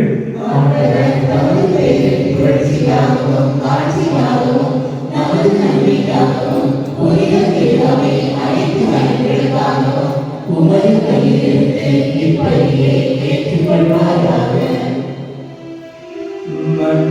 உமக்கும் எல்லாம் இறைவா, புனித அந்தோனியாரின் விழாவிலே நாங்கள் விளக்கணிந்து செலுத்தும் இப்படி உமக்கு என்றென்று முகந்ததாயிருப்பதாக.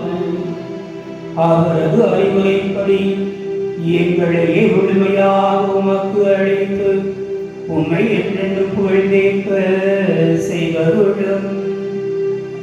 எங்கள் ஆண்டவராகிய கிறிஸ்துவியாக உம்மை மன்றாடுகின்றோம்.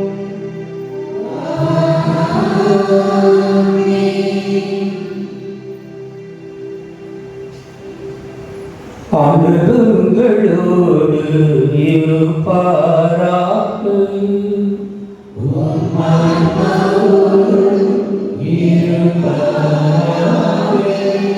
இதயங்களை மேலே எழுப்புங்கள்.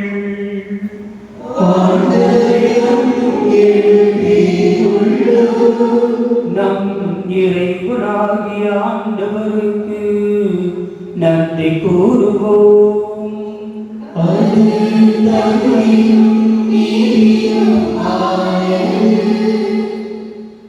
ஆண்டவரே, காலத்தில் உம்மை புகழ்ந்துரைப்பதும் எல்லாவற்றிற்கும் மேலாகவும் எங்களது பாஸ்காவாகிய கிறிஸ்து பலியான காலத்தில் உம்மை இன்னும் மிகுதியாக வாழ்த்தி போற்றுவதும் மெய்யாகவே தகுதியும் நீதியுமாகும். எங்கள் கடமையும் மீட்புக்குரிய செயலுமாகும். ஏனெனில் உலகின் பாவங்களை போக்குமையான செம்மறியவரே, எங்கள் சாவை தம்முடைய சாவால் அழைத்தவரும் தம்முடைய உயிர்ப்பினால் எங்கள் வாழ்வை புதுப்பித்தவரும் அவரே. ஆகவே பாஸ்கா மகிழ்ச்சி பொங்க அனைத்துலகின் மாந்தர் அனைவரும் மக்களுக்கின்றனர். அவ்வாறே ஆற்றல் மிக்கோரும் அதிகாரம் கொண்ட தூதர்களும் உம்முடைய மாட்சியை புகழ்ந்து முடிவின்றி பாடுவதாவது.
ஆண்டவரே, நேர்மையாகவே தூயவர், தூய்மை அனைத்திற்கும் ஒன்று. ஆகவே உம்முடைய ஆவியை பொழிந்து எக்காணிக்கைகளை தூய்மைப்படுத்த உம்மை வேண்டுகிறோம். இவ்வாறு எங்கள் ஆண்டவர் இயேசு கிறிஸ்துவின் உடலும் இரத்தமுமாக எங்களுக்கு இவை மாறுவனவாக. அவர் பாடுபட விளக்கணிந்து தம்மை கையளித்த போது அப்பத்தை எடுத்து நன்றி செலுத்தி அதை பிட்டு தம் சீடர்களுக்கு அளித்து அவர் கூறியதாவது: அனைவரும் இதிலிருந்து பெற்று உண்ணுங்கள், ஏனெனில் இது உங்களுக்கு உங்களுக்காக கையளிக்கப்படும் என் உடல்.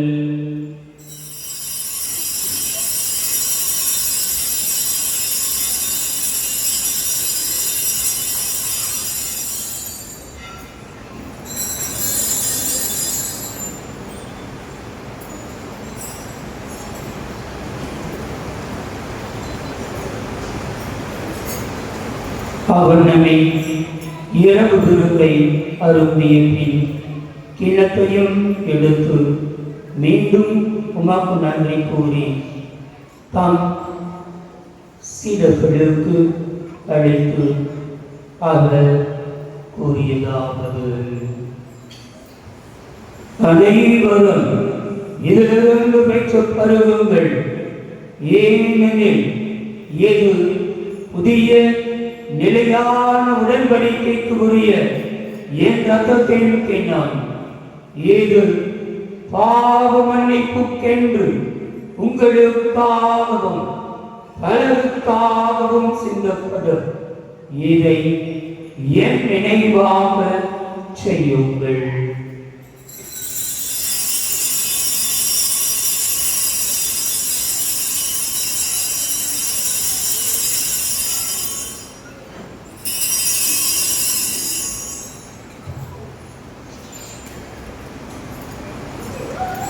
இது நம்பிக்கையின் மறைபொருள்.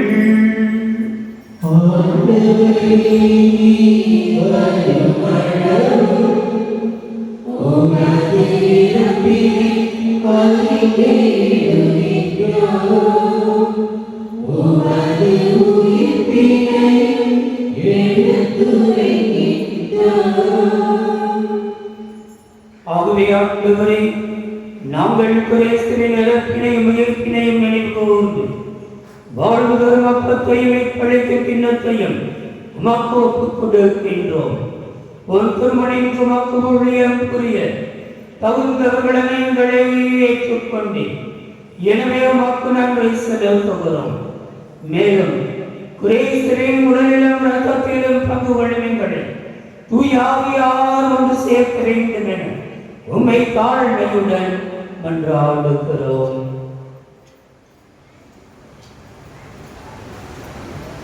உலகெங்கும் பரவியிருக்கும் அந்த திருவருளை செல்லும் எங்கள் திருத்தந்தையோ எங்கள் ஆயராக எல்லா திருநள்ளையினர் ஆகிய அனைவரோடும் ஒரு திருவாவை அந்த நிறைவேற்ற செய்தவர்கள் பெருமாக இந்த நாளை ஒரு வழிபாட்டை சிறப்பிக்கின்ற ஒரு குறைத்தார் பங்குயிரினர்கள் அனைவரையும் விரைவாக ஆசீர்வதித்தார்கள்.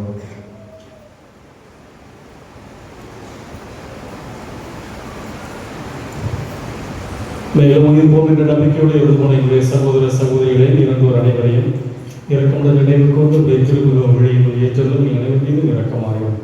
கடவுளின் கணித்தையான புனித மரியா, உடைய கணவரான புனித சூசேப்பர், புனித திருத்தூதர்கள், இவர்களிடம் குழந்தைவராயிருந்தோர் ஆகிய புனிதர் அனைவருடனும் நாங்களும் இல்லை வாழ்வை பங்குடன் தகுதி பெற்றும் திருமகன் இயேசு கிறிஸ்து வழியாக உம்மை புகழ்த்த வேண்டும் என உம்மை கொண்டாடுகின்றோம்.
மீட்பரின் கட்டளையால் கற்பிக்கப்பட்டு இறை படிப்பினையால் பயிற்சி பெற்ற நாம் வானக தந்தையை நோக்கி மன்றாடுவோம்.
எங்கள் வாழ்நாளில் அமைதியை பணிவுடன் அருளும் மன்றாடுகிறோம்.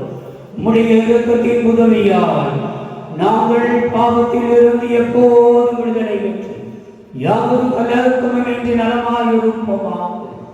நாங்கள் எதிர்நோக்கி இருக்கும் பேரின்பத்துக்காகவும் என் மீட்பராகிய இயேசு கிறிஸ்துவின் வருகைக்காகவும் காத்திருக்கின்றோம்.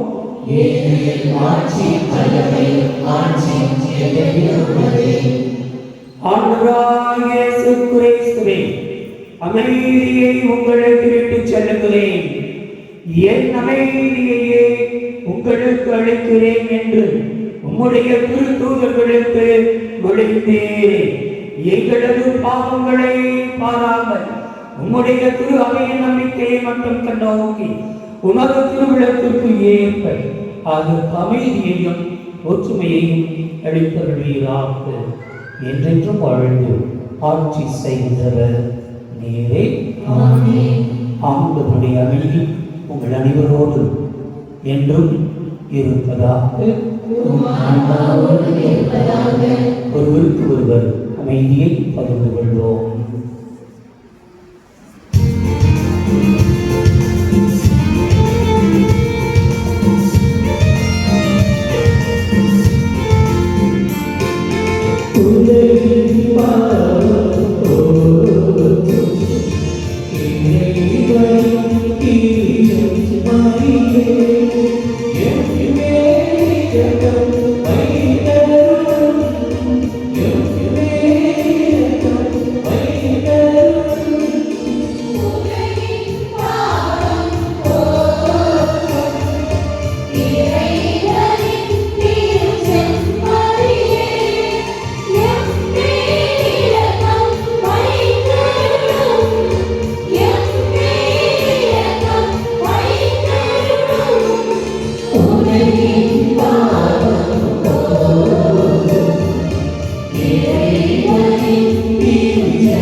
இதோ இறைவனின் செம்மறி, இதோ உலகின் பாவங்களை போக்குகின்றவர். இந்த செம்மறியின் விருதுக்கு அழைக்கப்பட்டவர்கள் தேர்வு பெற்றவர்கள்.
கடந்து வந்த நாட்களில் பயணத்தில் பாதுகாப்பையும் உழைக்கும் ஆற்றலையும் உடலுள்ள நலன்கள் படிப்பில் வேலை வெற்றியை தந்து உதவியதற்காக உமக்கு நன்றி நல்கிறோம்.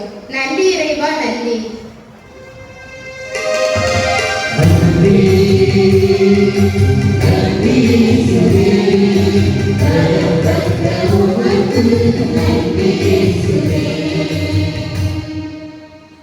இறைவா, எங்களை அதிகமாக காத்து நேசித்து அரவணைத்து பாதுகாக்க அன்பு பாதுகாவலர், கோடிகளின் அற்புதர், எங்கள் மருதகோட்டின் காவலன் என்ற சிறப்போடு நாங்கள் அழைக்க எங்களுக்கு ஒரு அன்பு புனிதராம் தூய அந்தோணியாரை தந்தமைக்காக நன்றி இறைவா, நன்றி.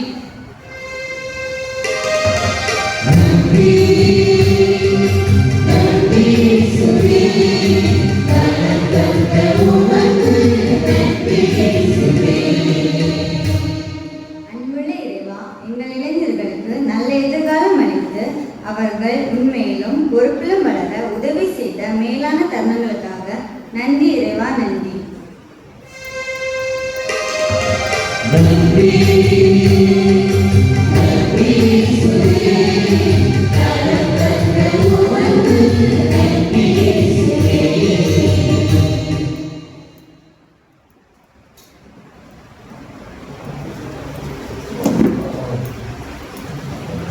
இயேசுவில் பிரியமான சகோதர சகோதரிகளே, உண்மையாகவே ஒரு மனுஷியான ஒரு நாள் நல்ல முறையிலே நாம் நம்முடைய குடும்ப விழாவை நாம் ஆரம்பித்திருக்கின்றோம். உண்மையாகவே நல்லா இருந்துச்சு. எல்லா ப்ரோக்ராமும் பக்கா சூப்பர். மழை வரலாம் நினைச்சேன், ஆனால் மழை வரல விடுனேன்.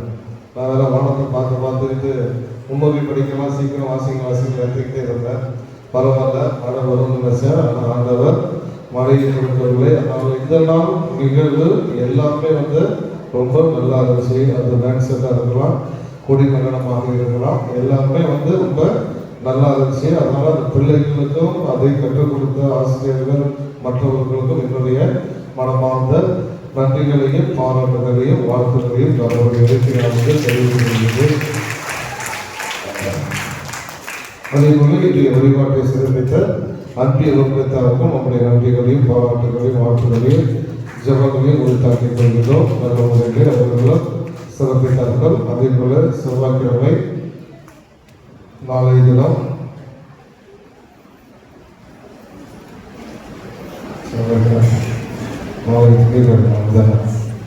கொஞ்சம் பசி மணிக்கு 9 மணி ஆச்சு. வாழ்த்துக்களை மாறிடுச்சு. என்னடா நாள் இதுவும் பேசிட்டு வச்சிருக்கிறாங்க. அப்போதான் திங்கக்கிழமை நாளைக்கு சரியாக நம்ம 4:45 ஜாமான் ஆரம்பிச்சோம். இன்னைக்கு கொடியேற்றம், அதனால கொஞ்சம் முன்ன பின்ன இருந்துச்சு. சரிங்களா? அதனால நாளையிலிருந்து நம்ம சரியான நேரத்தில் தொடங்கி சரியான நேரத்தில் நம்ம முடிக்கும் பொழுதுதான் 8:30 நம்ம கலை நிகழ்ச்சிக்கு போக முடியும். அப்படி இல்லை 8:30 மேலே கலை நிகழ்ச்சிகள் நம்ம தொடங்கணும் அப்படின்னா 10 மணிக்கு மேலே போலீஸ்காக பர்மிஷன் கொடுக்க மாட்டாங்க. வெளியில் இந்த ஸ்பீக்கர் ஒர்க் ஆகக்கூடாது. சரிங்களா? அதனால் நம்ம எவ்வளவு சீக்கிரம் ஆரம்பிக்க முடியுமோ அவ்வளவு சீக்கிரம் திருப்பலியை முடித்துவிட்டு ஆரம்பித்து நாம் 10 மணிக்குள்ள நம்முடைய எல்லா நிகழ்வுகளையும் முடிக்கிறதுக்கு நம்ம முயற்சி செய்ய வேண்டும். அதனால் நாளை 4:45 ஜெபமாலை, புகழ் மாலை, மாலை 6:30 மணிக்கு திருப்பலி தலைமையேற்று நடத்துகின்றவர் அருட்தந்தை தந்தையூர் நம்முடைய முன்னாள் பங்கு தந்தை. மறைவுக்காக நமக்காக சிறப்பாக ஒதுக்கி இருக்கின்ற அருட்தந்தை அனீஷ் அவர்கள் வினீஷ்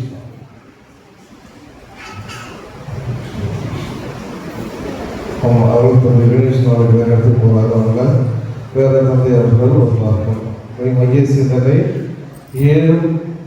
ஏழ்மை மற்றும் எளிமையில் இதை சமூகமாக நாளைய நாளிலே சிறப்பிக்கின்றவர்கள்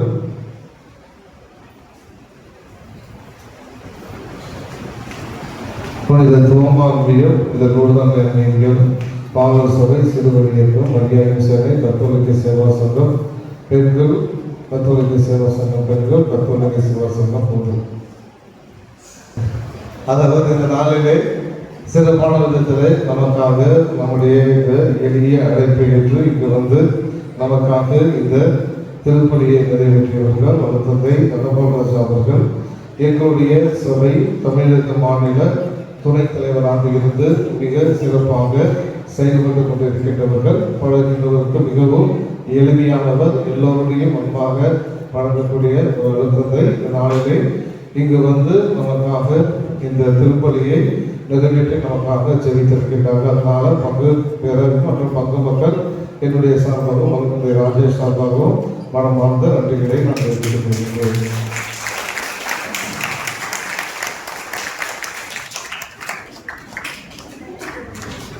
அதே போல இந்த நாளிலே நமக்காக இங்கு நல்ல ஒரு மறைவுரையை, அதாவது பிரான்சிஸ் அசிசியாரை பற்றி நல்ல ஒரு மறைவுரையை எளிமையை பற்றி நமக்காக எடுத்துரைத்தவர் அருட்தந்தை ஜோ அவர்கள். அடிக்கடி நம்முடைய பங்கிற்கு வந்திருக்கலாம். சன்ரைஸ் குழந்தை காப்பினுடைய இயக்குநராக இருக்கின்றார். அது மட்டுமல்லாமல் எங்களுடைய அருட்தந்தை போல இருக்கின்ற ஒரு அருட்தந்தைகளுக்கு ஒரு பொறுப்பாளராகவும் இல்லத்தந்தையாகவும் இருந்து எங்களை நல்ல முறையில் வழிநடத்தி கொண்டிருக்கின்ற அந்த நேரத்தில் தந்தை அவர்களுக்கும் எங்கள் மூலமாக நன்றிகளை நான் தெரிவித்துக் கொள்கிறேன்.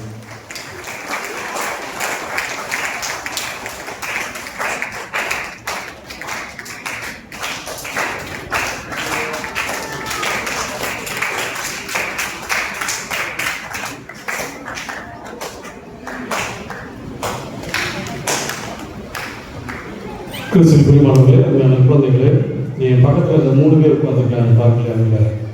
இந்த ப்ரௌன் கலர் ட்ரெஸ் போட்டிருக்காங்க இல்லை 3 பேர் எந்திரிவிடா. இந்த 3 பேர் எந்திரிவிடா ப்ளீஸ் ஸ்டாண்ட். அங்கே திரும்பிடா. அப்படியே நீங்கள் 3 பேரையும் பார்த்தா எனக்கு குட்டி புதிய பிரான்சிஸ் அசிசியார் மாதிரியே தெரியுது. ஏன்னா இந்த பிரான்சிஸ் அசிசியார் ஆரம்பித்த அந்த பிரான்சிஸ்கன் சபையில் அவங்க போடக்கூடிய அந்த ட்ரெஸ் வந்து இந்த கலரில் தான் இருக்கும். அதே மாதிரி பின்னாடி அந்த காப்பா, இந்த குளிர்காலத்தில் அந்த காதை போட்டு மறைக்கிறதுக்கு ஜெபிப்பதற்கு அதை போட்டு பயன்படுத்துவாங்க. அதே மாதிரி இருக்காங்க பிரான்சிஸ் அசிசியார் மாதிரியே இந்த 3 பேர் இருக்காங்க.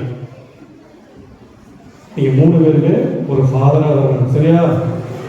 ஐயோ என்னங்கடா 4 பேர் கோயிலுக்கு வர மாட்டாங்க. ஓகே, அவங்க வந்து நல்ல ஒரு இறையத்தில் கிடைக்கும். அந்த 3 பேருக்காக வச்சு ஜெபிப்போம் எல்லாருக்காக. உட்கார். தேங்க்யூ. பிரியமானவர்களே, அருமையான குழந்தைகளே, நன்றி சொல்ல வந்திருக்கின்றேன். எதற்கென்றால் திருநெல்வேலியில் இருக்கக்கூடிய எங்களுடைய சன்ரைஸ் குழந்தை கிராமத்திற்கு நீங்கள் ஒவ்வொரு தடவையும் மிகவும் குறிப்பாக சொல்ல வேண்டும் என்றால், இந்த தவக்காலத்தில் ஒரு ஞாயிற்றுக்கிழமையில் எங்கள் இல்லத்துக்காக நீங்கள் வந்து காணிக்கையில் எடுத்து பணமாகவோ அல்லது பொருள் உதவியாகவோ ஒவ்வொரு உடலும் கொடுத்து எங்களுடைய குழந்தைகளை நீங்கள் ஆதரிக்கின்றீர்கள். அதற்காக நான் நன்றி சொல்ல கடமைப்பட்டிருக்கின்றேன். எவ்வளவு நன்றி சொன்னாலும் அது போதாது என்று எனக்கு தெரியும். இருந்த போதிலும் தொடர்ந்து எங்களை ஆதரியுங்கள் என்ற ஒரு வேண்டுகோளை விடுத்து இந்த நல்ல நாளிலே எங்களை அழைத்து இந்த திருவள்ளுடைய தொடக்கத்திலே எங்களை சிறப்பு செய்த பங்கு தந்தை, உதவி பங்கு தந்தை மற்றும் பங்கு மக்களாகிய உங்கள் அனைவருக்கும் எங்களுடைய நெஞ்சார்ந்த நன்றியை நான் தெரிவித்துக் கொள்கிறேன். அனைவருக்கும் மீண்டும் ஒரு முறை என்னுடைய நன்றிகளும் வாழ்த்துகளும். தேங்க்யூ.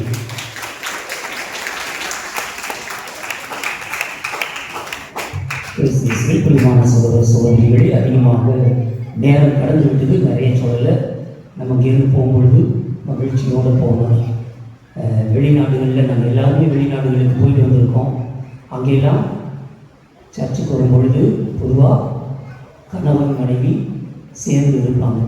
நம்மளுடைய இந்திய தமிழக கலாச்சாரத்தில் அது முடியாமல் போச்சு. பெண்கள்லாம் முன்னே இருப்பாங்க, ஆண்கள் பின்னர் இருப்பாங்க. அப்படின்னா நான் பக்கத்தில் இருப்பாங்க, ஊரில் ஒரு பங்கில் பங்குச்சமையாக இருந்தேன்.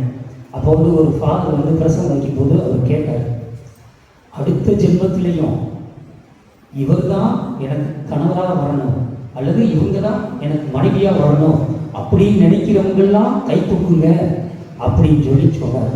பெண்கள் முன்னால் இருக்காங்க, ஆண்கள் பின்னால் இருக்காங்க. ஒரு சிலர் கை தூக்குனாங்க, நிறைய பேர் கை தூக்கல். பின்னால் ஒருத்தர் ஒரு ஆண் அவர் கை தூக்கிட்டார். முன்னால் இருக்க அம்மா அமைதியாக இருக்க வேண்டியதானே, அவங்க கை தூக்கலை, சும்மா இருக்க வேண்டியதானே. பக்கத்தில் இருக்க மகள்கிட்ட அப்பா கை தூக்குறாரு இல்லையா, அப்பா கை தூக்குறாரா இல்லைன்றாரு அப்படின்னு. இப்படி குடும்பங்களில் இருக்கக்கூடிய ஒரு நிலவரம். 2022 நாங்கள் பூசைக்கு வந்த ஞாபகம் இருக்கா உங்களுக்கு? நேற்று யாரும் பூசை வச்சதுன்னே எங்களுக்கு தெரியாது ஃபாதர். 4 வருஷத்துக்கு முன்னுக்கு வந்தீங்கன்னா எப்படி தெரியும் அப்படின்னு. அன்னைக்கு நான் உங்களுக்கு ஒரு கதை சொல்லிட்டு இருந்தேன். என்ன கதை ஞாபகம் இல்லையா? விறகு வெட்டி கதை தெரியுமா? விறகு வெட்டி, விறகு வெட்டினா யாருமே தெரியாது ஃபாதர் அப்படின்றீங்களா? விறகு வெட்டுவாங்க இல்லை, அது பேர் என்ன? கொடை. இந்த காலத்தில் அந்த புத்தகத்தில் அந்த கதையெல்லாம் இருக்கான்னு தெரியாது. ஒரு காலத்தில் அந்த கதையெல்லாம் நாங்கள் படிக்கும் போதெல்லாம் புத்தகத்தில் அந்த கதை இருந்துச்சு. கண்டிப்பாக கேட்டிருப்பீங்க. ஒரு ஏழை விறகு வெட்டி போய் விறகு வெட்டி சம்பாரித்து சாப்பிட்டு குடும்பத்தை பார்த்துட்டு இருக்கான். கோடாரி வேலை செய்யும்போது தவறி குளத்துக்குள்ளே விழுந்துடுது. அழுதுகிட்டு இருக்கான், புலம்புறான்.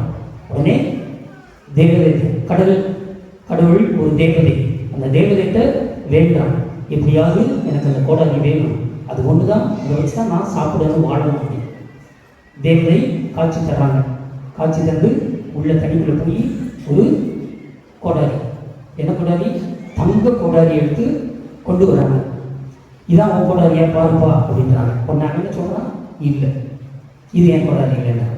2வது வெள்ளி கோடாரி, இதுவும் இல்லை.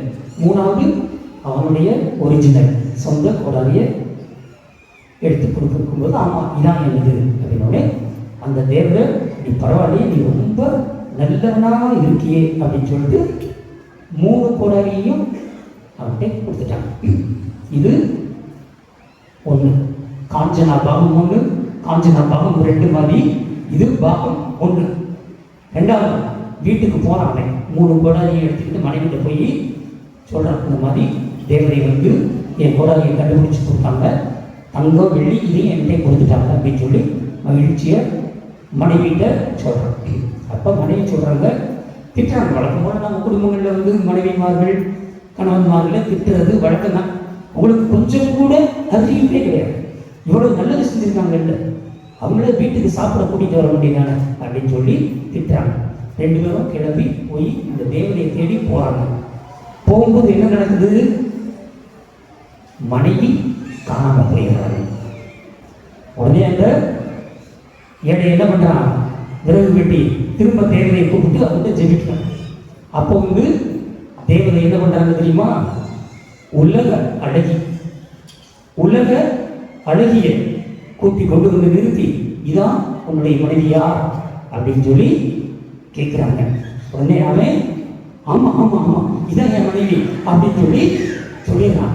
உடனே அந்த தேவதை சொல்கிறாங்க, அடப்பா படுபாவி, உன்னை போய் நல்லவேன்னு நினச்சிட்டனே, இப்படி பெண்ணாசை பிடிச்சவனையா இருக்கியே அப்படின்னு உடனே அவன் சொல்கிறான், அட நீ போமா வேலையை பார்த்துக்கிட்டு, இப்போ இந்த உலக அழகியை கூட்டிகிட்டு வந்த நான் இல்லைன்னு சொல்லிடுவேன்.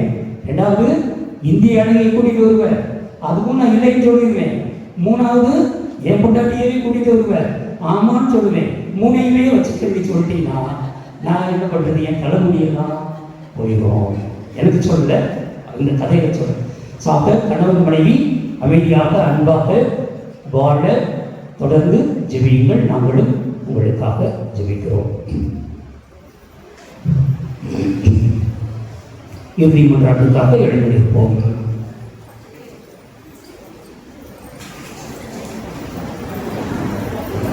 மன்றாடுமாக்கும் இறைவா, உயிருள்ள அப்பமாகிய கிறிஸ்துவினால் ஊக்கம் அளித்தவர்களுக்கு ஆசிரியராகி அதே கிறிஸ்துவினால் முழுமையாக கற்றுத் தருவீராக.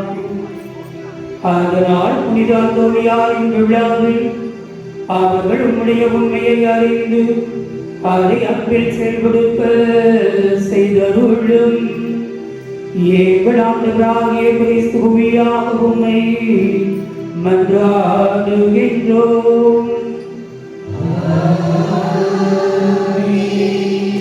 ஆண்டவர் உங்களோடு இருப்பாராக. எல்லாம் உங்கள் இறைவன் தந்தை மகன் தூய ஆவியார் உங்கள் அனைவரையும் நிறைவாக ஆசீர்வதிப்பாராக.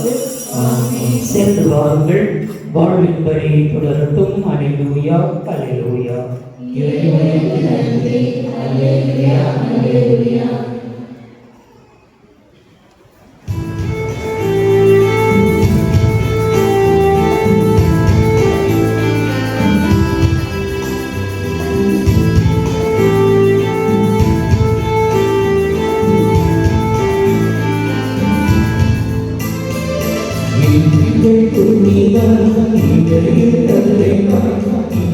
Thank you.